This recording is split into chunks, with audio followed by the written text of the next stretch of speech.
Welcome back, everyone.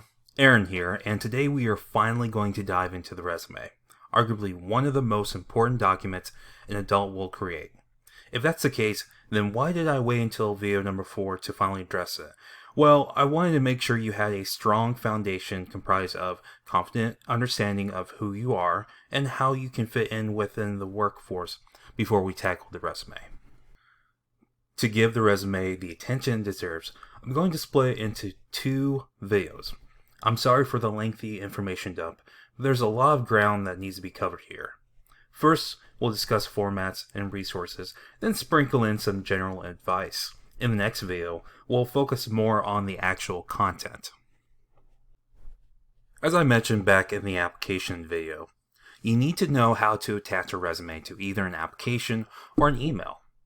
So if you're a little hazy on this, revisit the applications video for a quick refresher. As for the resume itself, the look of a resume is way more malleable than it was 20 years ago. There are more accepted variations than ever.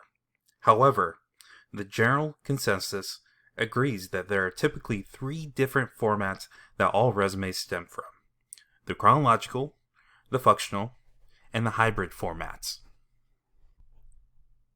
For now, we'll do a quick overview of each, then do a deeper dive in the next video. Let's talk about the chronological first. This is the most common one you'll see out there. The title comes from the fact that your employment history is the main focus of the resume and takes up the most real estate on the document. Even though it's called a chronological resume, the work section will actually be in reverse chronological order since you always want to start with your most recent job. But, reverse chronological resume is a bit of a mouthful, so that's why we just call it chronological. Anyways, if you're wanting to use previous work experience as your main selling point, then this one's the one for you. Next, there's the functional resume. In more layman terms, it's also called a skills resume. For this one, the spotlight switches from work history and shines brightly on skills, education, and or accomplishments. If you're fresh out of school with very little relevant work experience, or you're switching careers into something entirely different, I suggest starting with this format. Finally, there's the hybrid format, which is a mashup of the chronological and functional resume. Don't want to choose between skills or work history as your main focus? Then don't. Unlike the previous formats, both of which can be viewed as essential given certain situations, this resume format is more of a personal preference, in my opinion. If you're a bit overwhelmed by the idea of creating a resume from scratch, there are numerous templates out there where you can plug your information into them and it formats that content into a resume for you. There's an overwhelming amount of websites that offer it for free, so never ever outright pay for one. The websites I recommend are BrainFuse Job Now and Indiana Career Connect. Additionally, Microsoft Word contains templates you can use. Just go to New Document and you'll be able to find at least a couple of resume templates there.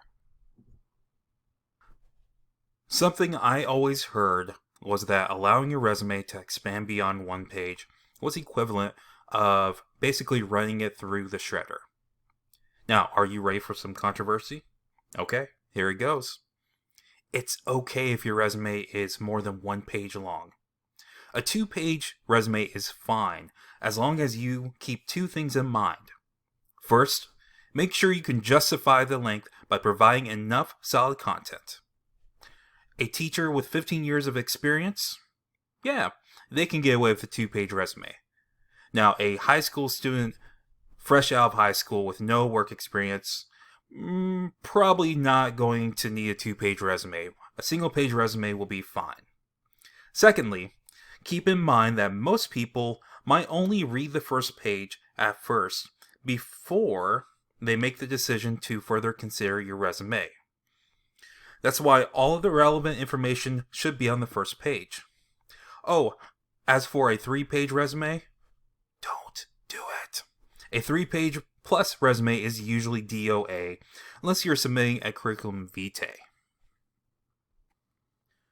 But what if your work history or skills push your resume into 3 pages? Well, time to get the delete tapping finger ready, because you need to cut some content.